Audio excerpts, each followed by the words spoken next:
Are you wondering how you can change things at work? Johnson and Smith's book Athena Rising contains the solutions. This book is full of insightful advice and helpful suggestions, and it encourages men to mentor women. Now, take a seat, unwind, and get ready to learn how you can contribute to making the workplace more welcoming and prosperous for everybody. To make sure you don't miss out on this series, please click the like, subscribe, and ring the bell. Let us examine the primary teachings contained in this text. First, males need to actively mentor women to promote equity. So, this is the main idea. Typically, men occupy more leadership roles. Am I correct? They have been advancing in their careers for some time. Many women, however, possess the same talent, diligence, and drive. The distinction? They don't always have equal opportunity to advance. Male mentors can help with that. Now, let us discuss how this functions in practical terms. Consider this. Senior Manager Jake notices that while Emily is a newer employee, she has excellent ideas but frequently keeps quiet during meetings. Jake intervenes rather than letting it go. He takes Emily aside and gives her some guidance, pushing her to speak out and imparting confidence in her ability to express her opinions. And then what? Emily begins to feel more confident. She begins speaking more candidly about her beliefs. She gains recognition for her work and emerges as a leader in her own right. However, Emily's achievement isn't the only factor. Jake also gains from this. He has contributed to building a more capable and creative team by mentoring her. This is a brief illustration. Consider the following. Department head Mike sees Maria, a junior worker, having trouble juggling work and life. She doesn't know how to handle all that she has on her plate. Mike could choose to disregard it, reasoning that it isn't relevant to him. However, he takes the initiative instead.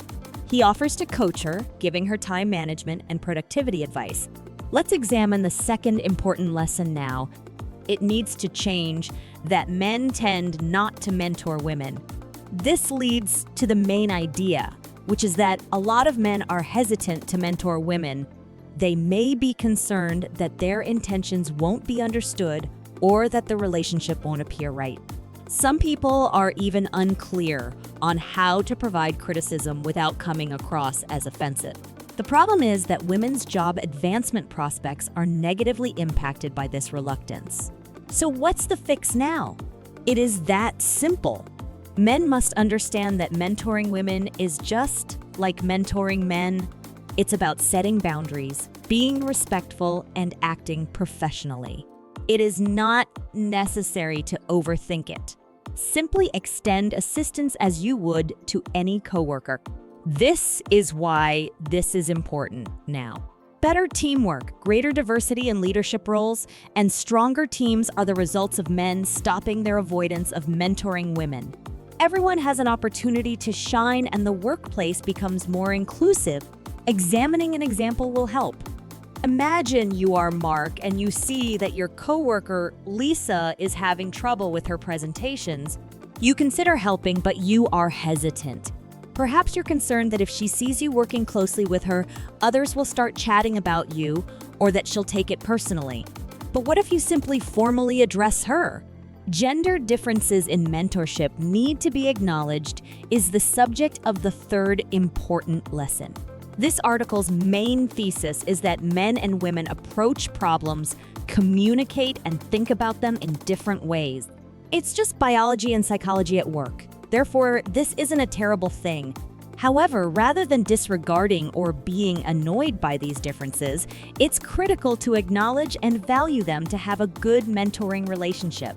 Now let's apply this. Assume you are a mentor to a person of the opposing gender. Perhaps you prefer to solve problems quickly and move on since you're a man.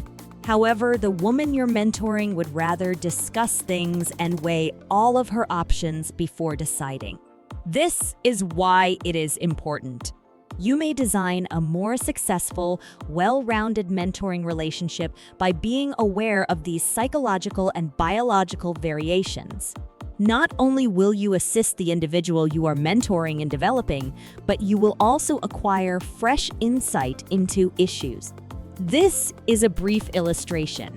Assume the role of mentor Greg overseeing Sarah. You enjoy providing quick, direct comments without holding things up. But before making a choice, Sarah would rather think things through, weigh all the options, and take her time. Now for the fourth important lesson. Professional and personal development are the main goals of effective mentoring. So to sum up, men play a critical role in ensuring that women receive the mentoring that they are entitled to. It evens the playing field when males mentor women well. Women have equal possibilities to develop, take on leadership roles, and change the world. The worst part is that guys also benefit from this experience. Building better, more diverse teams and honing your leadership abilities are two benefits of assisting others in succeeding. How then do you effectively mentor women? It is not difficult. Create a welcoming, safe space for her to ask questions and get guidance first. Establish specific goals for her development, just like you would for any other person. Don't be afraid to have difficult conversations or to provide honest, compassionate criticism. Let's now discuss the advantages. The organization as a whole benefits when males mentor women, not just the individual. Teams with strong female leadership are more inventive and creative, and they perform better. In addition, males who mentor women develop into more inclusive, skilled communicators and sympathetic leaders.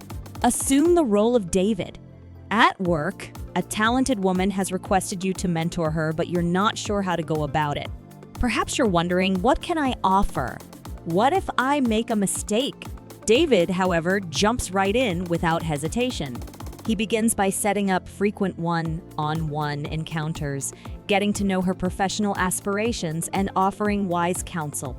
Men should avoid stereotypes, and gender bias in mentoring is the final and most important lesson. Simple rules apply when mentoring women.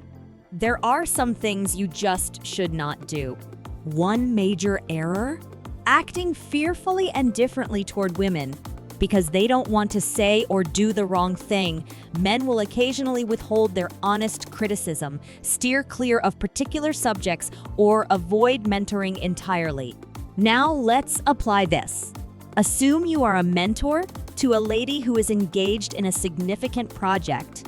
There are a few things you think she could do better, but you're afraid to criticize her for fear of coming out as unkind. Saying "great job" is enough, and you can move on. This is the advantage of staying away from these errors. Women have equal possibilities to learn and develop as men do when you are transparent and honest in your mentoring. It promotes mutual respect, trust, and improved working relationships. You're being helpful as well as courteous. Let's say you are Emma's mentor and you are Josh. When Emma asks for your input on a presentation, you feel uncomfortable offering helpful critiques. Saying something like "it's good," keep it up avoids coming across as critical. In addition to assisting women in achieving success, mentoring them also makes the workplace more prosperous and equal. Keep in mind that every little step matters. Go and change the world then. I'm hoping you enjoy this video. Kindly click the like button and subscribe to our channel.